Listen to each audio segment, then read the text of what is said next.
മോദിയും ട്രംപും കൂടി ഇങ്ങനെ ഒരു കാര്യം ചെയ്തു കഴിഞ്ഞാൽ ഇന്ത്യൻ കാർ കമ്പനീസിന് ഇനി ഇതിന് മേലെ ഒരു പണി കിട്ടാനില്ല. ടാറ്റയും മഹീന്ദ്രയും ഈ EV ഉണ്ടാക്കുന്നവർക്കൊക്കെ നല്ലൊരു പണി വരുന്നുണ്ട്. ലാസ്റ്റ് വീക്ക് മോദി പോയിട്ട് ട്രംപിനെയും ഇലോൺ മസ്കിനെയൊക്കെ കണ്ടിട്ടുണ്ടായിരുന്നല്ലോ അമേരിക്കയിൽ വെച്ചിട്ട്. അപ്പോഴേ എനിക്ക് തോന്നി ഇവർ എന്തെങ്കിലുമൊക്കെ പ്ലാൻ ചെയ്യുന്നുണ്ടാവുമെന്ന്. അതുപോലെ തന്നെ സംഭവിച്ചു. അതായത് നമുക്കറിയാലോ, ഒരു ഫോറിൻ കാറിന് ഇമ്പോർട്ട് ചെയ്ത് നമ്മുടെ ഇന്ത്യയിലേക്ക് കൊണ്ടുവരണമെങ്കിൽ എമ്മാതിരി ടാക്സ് ആണെന്ന് അറിയാലോ. 115% ആണ് ഇമ്പോർട്ട് ടാക്സ്. ഇതുകൊണ്ട് തന്നെയാണ് ജനറൽ മോട്ടോഴ്സും ഫോർഡും പോലത്തെ പല കമ്പനീസ് ഇന്ത്യ വിട്ട് പോകാനുള്ള കാരണവും. അവർക്ക് ഡയറക്റ്റ് കാർ ഉണ്ടാക്കി അതിന് ഇമ്പോർട്ട് ചെയ്യാൻ പറ്റില്ല. ഇവിടെ ഒരു ഫാക്ടറി ഓപ്പൺ ചെയ്ത് അതിന് അസംബിൾ ചെയ്യാനേ പറ്റുള്ളൂ. അല്ലെങ്കിൽ ഈ 115% കൊടുക്കേണ്ടി വരും. അത് കൊടുത്തിട്ട് എങ്ങനെയും മുതലാവില്ലല്ലോ. അപ്പൊ ഇപ്പൊ എന്ത് വേണം? ഇലോൺ മസ്കിന് ഇന്ത്യൻ മാർക്കറ്റിലേക്ക് വരണം. ഇന്ത്യൻ മാർക്കറ്റിലേക്ക് വരണമെങ്കിൽ ഇവിടെ വന്ന് വലിയ ഫാക്ടറി ഒന്നും കെട്ടാൻ പുള്ളിക്ക് സമയമില്ല. പുള്ളിക്ക് എന്ത് വേണം?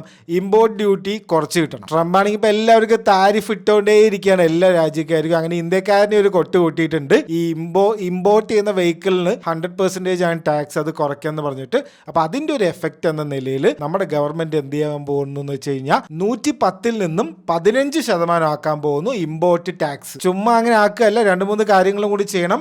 ഇന്ത്യയിലെ മിനിമം 500 മില്യൺ, അതായത് 4000 കോടിന്റെ ഇൻവെസ്റ്റ്മെന്റ് വേണം. സെക്കൻഡ് ഇയറിൽ 2500 കോടി ടേൺ ഓവർ വേണം. ഫോർത്ത് ഇയറിൽ അത് 5000 കോടി വേണം. ഇങ്ങനത്തെ കുറച്ച് കാര്യങ്ങളൊക്കെ ചെയ്യുകയാണെങ്കിൽ നിങ്ങൾക്ക് ഇമ്പോർട്ട് ചെയ്യാം. വെറും 15% ടാക്സ് കൊടുത്താൽ മതി. ടെസ്ലയ്ക്ക് ഇനി ഇതിലെ കൂടുതൽ നല്ലൊരു ഡീല് കൊടുക്കാനില്ല. പിന്നെ ഇവിടെ വേറൊരു കാര്യം നോക്കേണ്ടത്, 30 ലക്ഷത്തിന്റെ മുകളിലുള്ള കാറുകൾക്ക് മാത്രമേ ഇത് ബാധകമുള്ളൂ. ചെറിയ ഈ 10 ലക്ഷത്തിന് 8 ലക്ഷത്തിന് കാറൊന്നും ഇമ്പോർട്ട് ചെയ്യാൻ പറ്റില്ല. പാവങ്ങൾക്കൊന്നും ഇതിന്റെ ബെനിഫിറ്റ് വേണ്ട, പൈസക്കാർക്ക് മാത്രം മതി. പിന്നെ വേറൊരു കാര്യമുള്ളത്, ഇത് വന്നു കഴിഞ്ഞാൽ ഏറ്റവും കൂടുതൽ പണി കിട്ടാൻ പോകുന്നത് മസ്കിന് തന്നെയാണ്. ചൈനയിൽ വേറൊരു ടീംസ് ഇരിക്കുന്നുണ്ട്, BYD. ഇങ്ങനൊരു നിയമം വന്ന എല്ലാവർക്കും ഒരേപോലെ ബാധകമാവും. അപ്പൊ അങ്ങനെയാണെങ്കിൽ BYD-ക്കാർ കൂടെ ഇങ്ങോട്ട് വരും. അവരുടെ കാർ അറിയാലോ, അമ്മാതിരി ടെക്നോളജിയാണ്. ചൈനയിൽ ഇലോൺ മസ്കിനെ തന്നെ സെയിൽസിൽ തോൽപ്പിച്ച ആൾക്കാരാണ് BYD-ന്റെ ഇന്നോവേഷന്റെ അടുത്തൊന്നും പിടിച്ചു നിൽക്കാൻ ഒരു കമ്പനിക്കും ഇപ്പൊ പറ്റില്ല എന്നാണ് എല്ലാ എക്സ്പേർട്സും പറയുന്നത്. അവരെങ്ങാനും വന്നു കഴിഞ്ഞാൽ ഇന്ത്യൻ മാർക്കറ്റ്, EV മാർക്കറ്റ് തന്നെ മറിയും. അപ്പൊ ഇങ്ങനെയാണ് ട്രംപിന്റെ ഈ താരിഫ് എന്ന് പറഞ്ഞിട്ടുള്ള പരിപാടി നമ്മളെയൊക്കെ ബാധിക്കാൻ പോകുന്നത്.